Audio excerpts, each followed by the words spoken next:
Halo, perkenalkan nama saya Priscilia Altagracia Salude dengan NIM 230611020298, kelas 1B8, Prodi Manajemen, Fakultas Ekonomi dan Bisnis, Universitas Samratulangi Manado.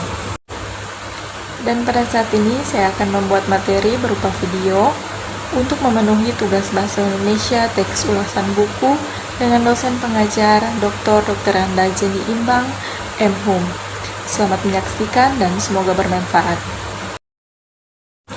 Nah, kita langsung masuk saja pada teks ulasan buku.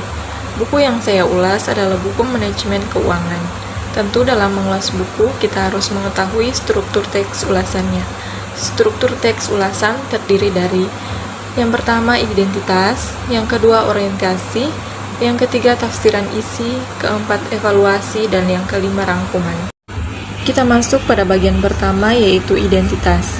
Judul Manajemen Keuangan, penulis Hamdi Agustin SEMM, penerbit UIR Press, tahun terbit 2006, tebal buku 78 halaman, bahasa yang digunakan adalah bahasa Indonesia, sampul latar hijau dan kuning.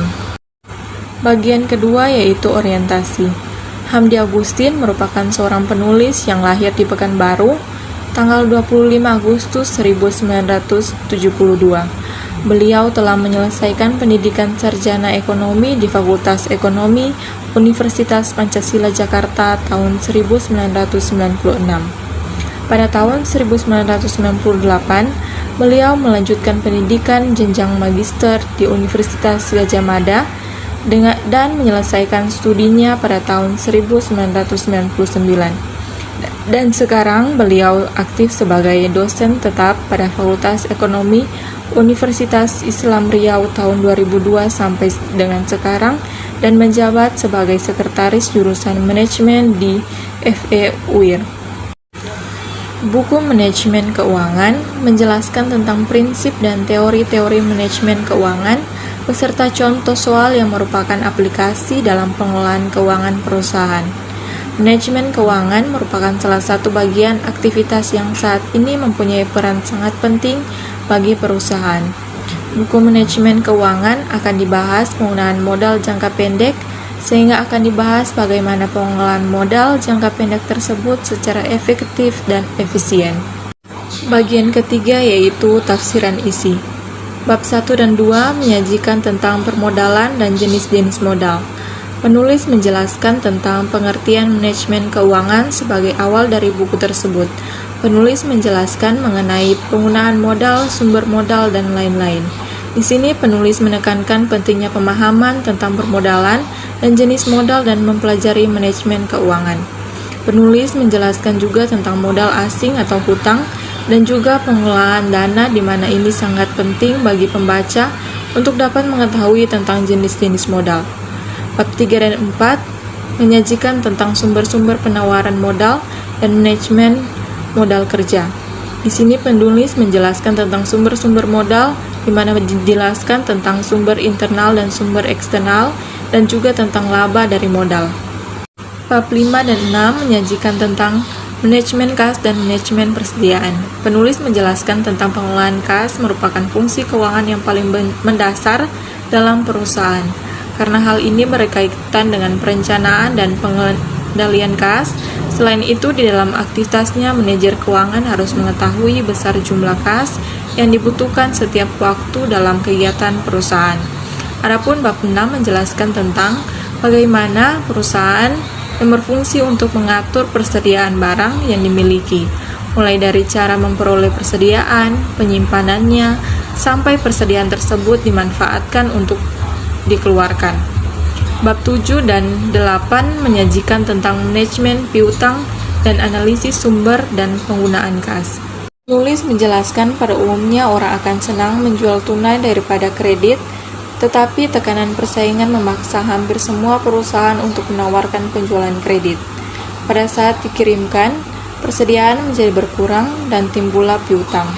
Pada akhirnya pelanggan akan membayar piutang tersebut, sehingga piutang menjadi berkurang dan uang kas bertambah. Adapun bab 8 menjelaskan tentang sifat laporan sumber dan penggunaan kas. Sumber kas penggunaan kas, laporan sumber, dan penggunaan kas, langkah-langkah dalam penyusunan laporan sumber-sumber, dan penggunaan dana dalam aliran kas. Bab 9 dan 10 menyajikan tentang analisis sumber dan penggunaan modal kerja dan analisis laporan keuangan.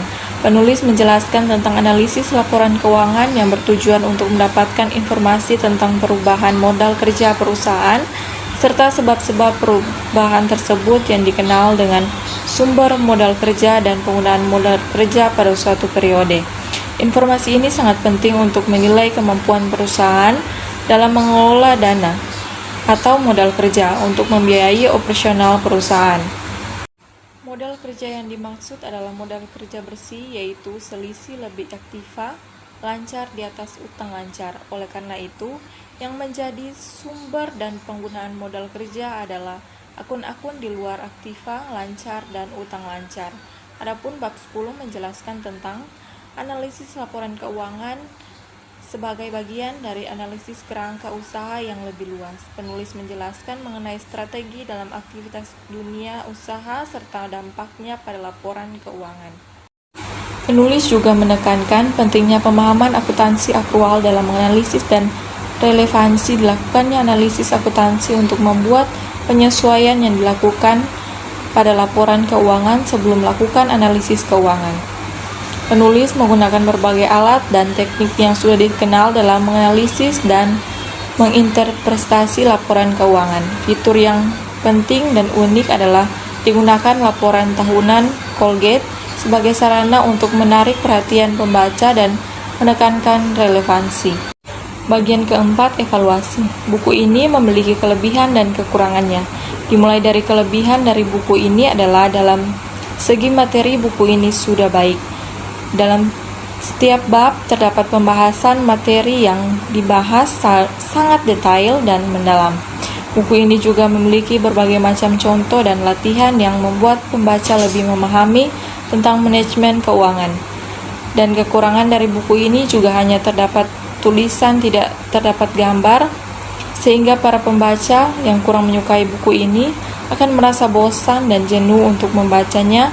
Dan kertas dalam buku ini sangat tipis sehingga jika terkena air akan lebih mudah rusak dan tidak tahan lama.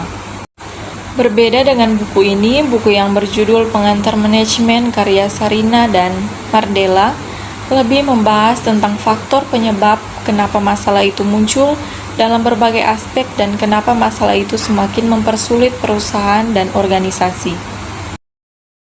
Bagian kelima, rangkuman.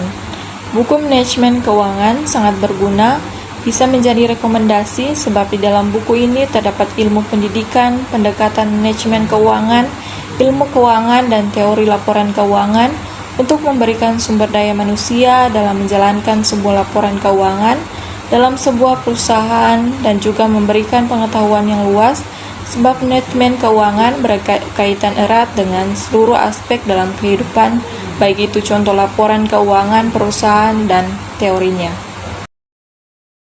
Demikian materi yang sudah saya paparkan mengenai teks ulasan buku. Saya memohon maaf jika ada kata-kata yang salah. Terima kasih sudah menyaksikan dan semoga bermanfaat.